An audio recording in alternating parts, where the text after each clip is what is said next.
Hello friends, मैं हूं आदर्श कुमार सिंह और आप सभी का आपके अपने यूट्यूब चैनल आदर्श साइंस एकेडमी में स्वागत है। आज हम लोग एक नए सफर की शुरुआत कर रहे हैं जिसमें हम लोग कक्षा 10 के जीव विज्ञान का सारे चैप्टरों को डील करेंगे और डिटेल वाइज डील करेंगे जो परीक्षा के दृष्टिकोण से काफी इंपोर्टेंट है। तो आज हमारा पहला चैप्टर है जैव प्रकरण।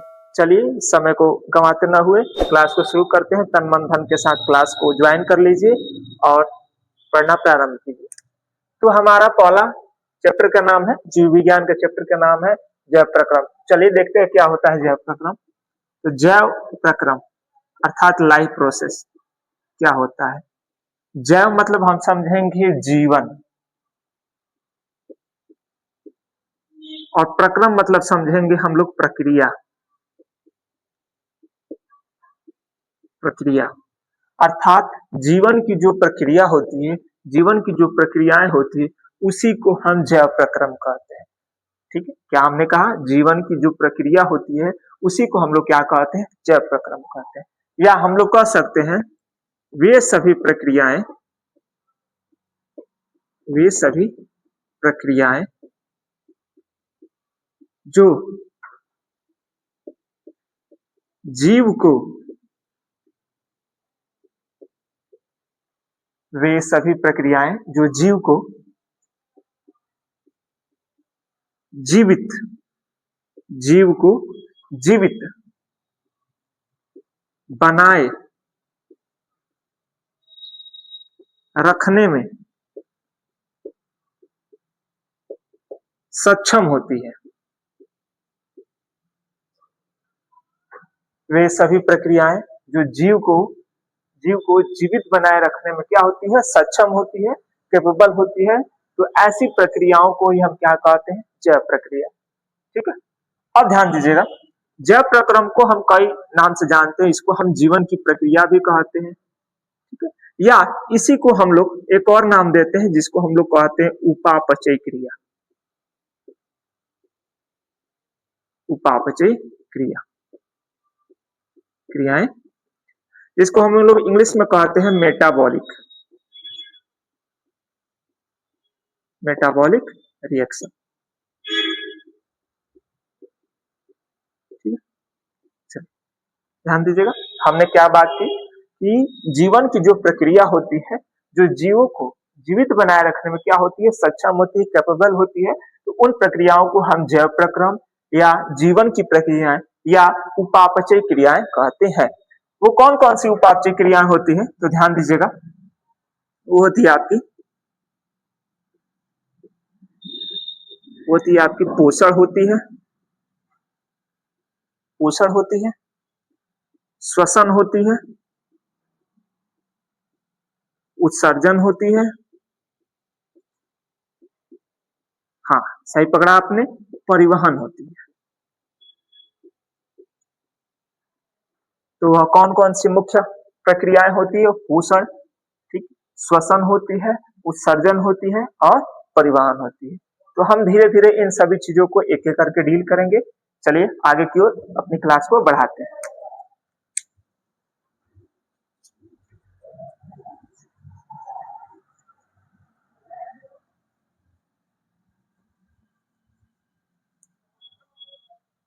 सबसे पहले हम थोड़ा सा उपापचय क्रियाओं को थोड़ा सा अच्छे से डील करेंगे।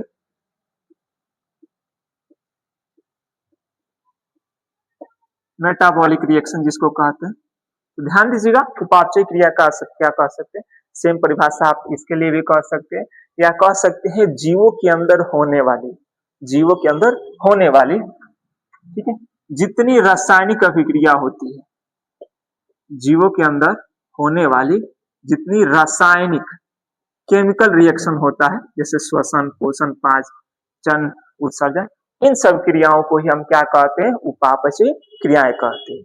और यही जो होती है या जीव को जीवित बनाए रखने में क्या होती है, सक्षम होती है। इनका बिना हमारा जीवन संभव नहीं है। चलिए आगे बात करते हैं।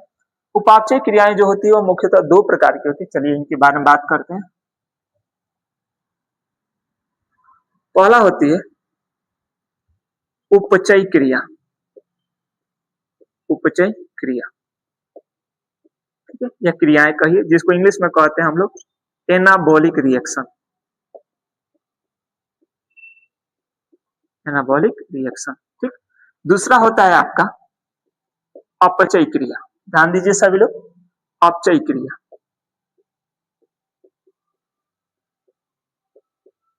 जिसको हम लोग बोलते हैं केटाबॉलिक रिएक्शन। हम रिएक्शन को शॉर्टकट में भी लिख सकते हैं आर, ठीक है, एक्स और एन। ठीक, अच्छा है। देखिए देखिए आगे बोलिए क्या है। उपापचय क्रियाएं जो होती है, ठीक, वह दो प्रकार की मुख्यतः होती है, एक उपचय क्रिया होती है, एक अपचय क्रिया होती है। ये क्या होता है थोड़ा सा हम देखेंगे। और ध्यान दीजिएगा, अगर इनके इंग्लिश को तोड़ा जाएगा तो ये एना, एना मतलब होता है जुड़ना, जुड़ना, और केटा का मतलब होता है टूटना।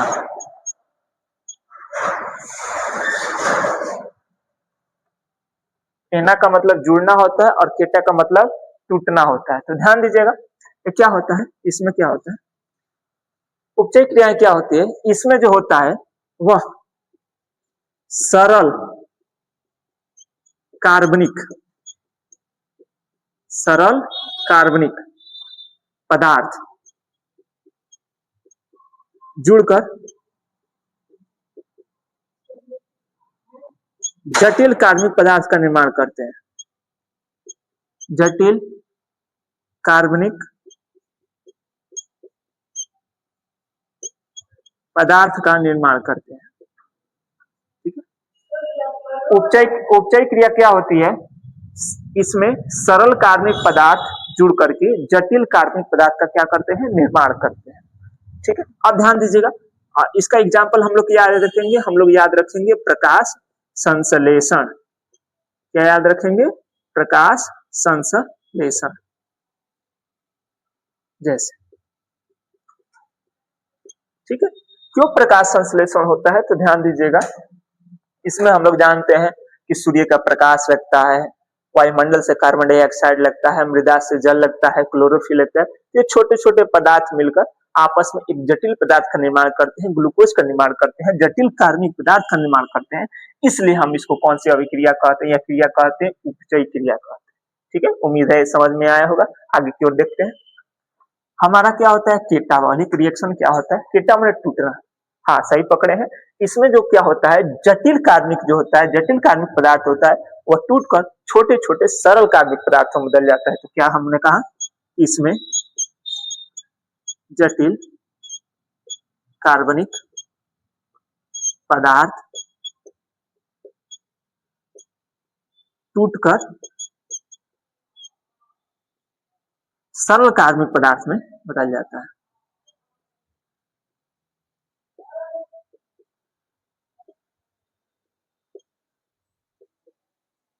ठीक, इसका एग्जाम्पल में हम लोग क्या याद रखेंगे, हाँ सही बोला आपने, श्वसन। श्वसन, श्वसन के दौरान क्या होता है, जो चीज हम लोग ग्रहण किए रहते हैं, भोजन ग्रहण किए रहते हैं, वो ऑक्सीजन से, ठीक, वो ऑक्सीजन से क्रिया करके कई भागों में टूट जाती है, ग्लूकोज में टूट जाती है। तो उसको हम लोग आगे पढ़ेंगे, श्वसन और पाचन, पोषण का ही।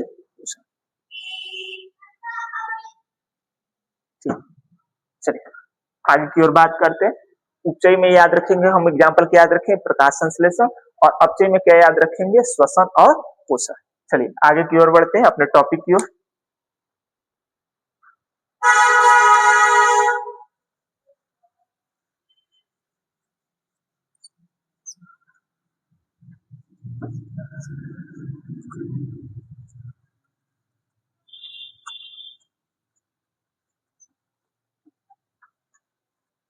आगे हमारा टॉपिक देखिएगा, आगे हमारा टॉपिक आता है, ठीक है,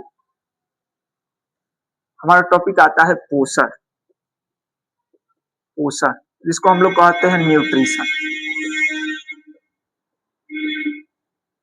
ये होता क्या है, थोड़ा सा ध्यान दीजिएगा, न्यूट्रिशन क्या होता है, पोषण। सामान्य बातों में क्या समझिए, सामान्य बात में भोजन ग्रहण करना, भोजन ग्रहण करना, ठीक है, भोजन ग्रहण कर लिया, उसके बाद भोजन को पचाना, भोजन को पचाना, भोजन ग्रहण करना, भोजन पचाना और पचे हुए भोजन से, ठीक है, पचे हुए भोजन से आवश्यक तत्व या पोषक तत्व, पोषक तत्व कहिए अच्छा रहेगा, पोषक तत्व, पचे हुए भोजन से पोषक तत्व, कैल्शियम, पोटेशियम, कार्बोहाइड्रेट, प्रोटीन, इन सब चीजों को ग्रहण करना और इन पोषक तत्वों का अपने वृद्धि व विकास के लिए उपयोग करना।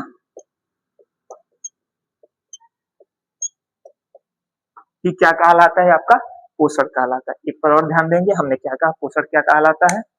तो भोजन को ग्रहण करना, ग्रहण करने के बाद भोजन को पचाना, पचाने के बाद पचे हुए भोजन से पोषक तत्व, पोषक तत्व आपका हो जाएगा प्रोटीन कह लीजिए, कार्बोहाइड्रेट कह लीजिए, कैल्शियम, पोटेशियम, ये सभी चीजें जो होती है वो पोषक तत्व, इन सभी चीजों को पचे हुए भोजन से ग्रहण करना और उस पोषक तत्व को आपने वृद्धि और विकास के लिए क्या करना, उपयोग करना ही, और इसकी संपूर्ण प्रक्रिया होती है, उसी को हम लोग कहते हैं पोषण। ठीक है, चलिए उम्मीद है समझ में आ गया। अब आगे बात करते हैं। ठीक, अब हम लोग बात करते हैं कि पोषण की जरूरत क्यों है या पोषण की महत्व क्या है। ठीक है, जरूरत या महत्व कह लीजिए, पोषण की महत्व या जरूरत क्या है। तो सिंपल सी बात सभी लोग जानते हैं, छोटी सी बात है, ऊर्जा की आपूर्ति के लिए, ऊर्जा की आपूर्ति के लिए, अर्थात ऊर्जा, एनर्जी, हमको कोई भी कार्य करने के लिए, कुछ भी करने के लिए, यहाँ तक मोबाइल चलाने के लिए, हाँ हमको एनर्जी चाहिए। तो वो एनर्जी हमको कहाँ से मिलेगा, वो एनर्जी मिलेगा हमको पोषण से, अर्थात कहाँ से मिलेगा, भोजन से। ठीक है, तो उस एनर्जी के लिए हमको किसकी आवश्यकता होती है, ऊर्जा की आवश्यकता होती है। ठीक है, दूसरा आप लोग याद रख लेंगे, दूसरा आप लोग याद रख लेंगे। ठीक है,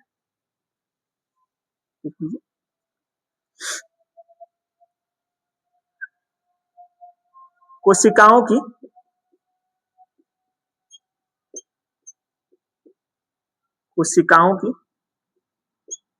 मरम्मत हेतु,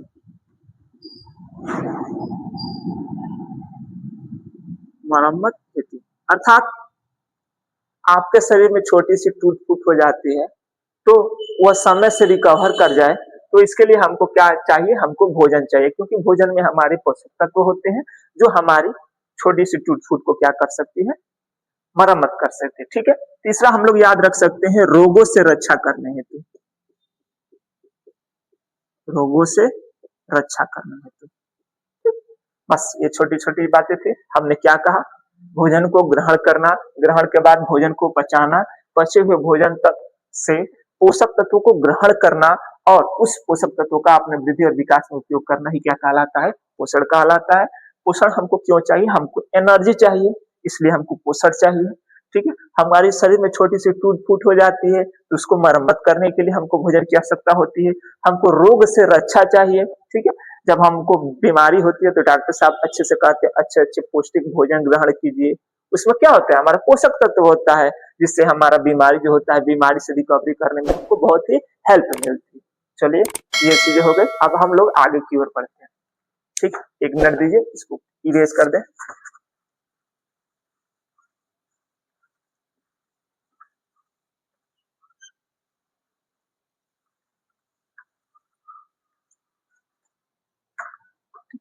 आइए आइए देखिए अब क्या होता है। हम लोगों ने पोषण पढ़ लिया, उसके महत्व पढ़ लिया, अब हम लोग पढ़ेंगे पोषण के प्रकार, टाइप्स ऑफ न्यूट्रिशन, पोषण के प्रकार, टाइप्स ऑफ न्यूट्रिशन। तो पोषण जो होता है वह दो प्रकार का होता है, एक होता है स्वपोषण, स्वपोषण, ठीक है, एक होता है विषम पोषण,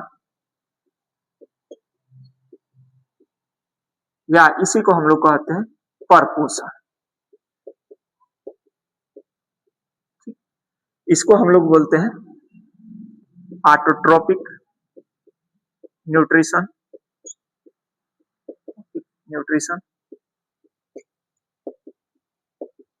और इसको बोलते हैं हम लोग हेट्रोट्रोपिक।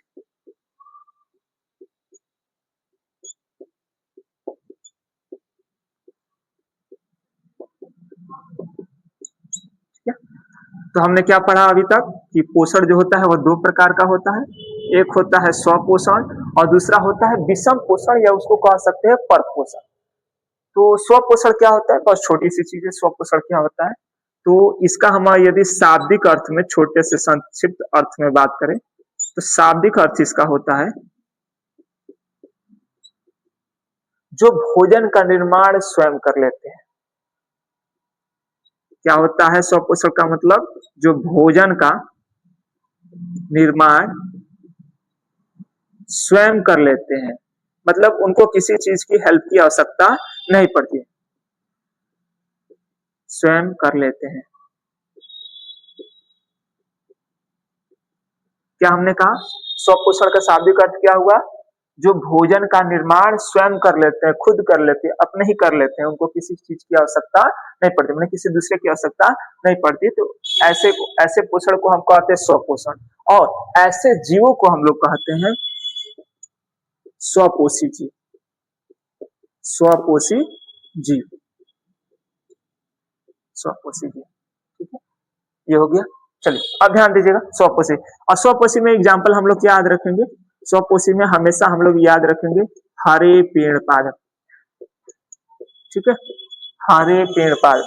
हाँ, एक छोटी सी बात है, आप हमें पेड़ पादप न करके हरे पेड़ पादप कहिएगा, क्योंकि अगर आप पेड़ पादप कहेंगे तो हो सकता है वो सूखा है कि हरा है, इसका क्लियर नहीं हो पाता है, तो इसलिए आप हमेशा क्या बोलेंगे, हरे पेड़ पादप। हमने क्या कहा, स्वपोषण का शाब्दिक अर्थ होता है भोजन का निर्माण जो क्या करते हैं, स्वयं करते हैं, किसी दूसरे पर निर्भर नहीं रहते हैं। तो ऐसे पोषण को हम लोग कहते हैं स्वपोषण, और ऐसे जीवों को कहते हैं हम स्वपोषी जीव।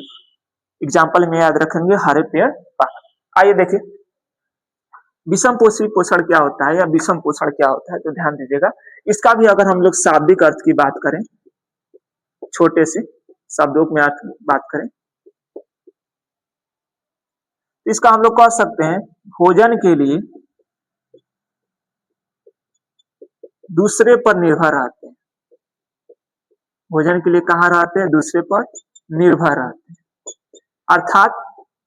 अर्थात भोजन के लिए दूसरे पर निर्भर रहते हैं, इसका अर्थ क्या हुआ, ये भोजन के निर्माण स्वयं नहीं करते हैं, किसी दूसरे पर निर्भर है।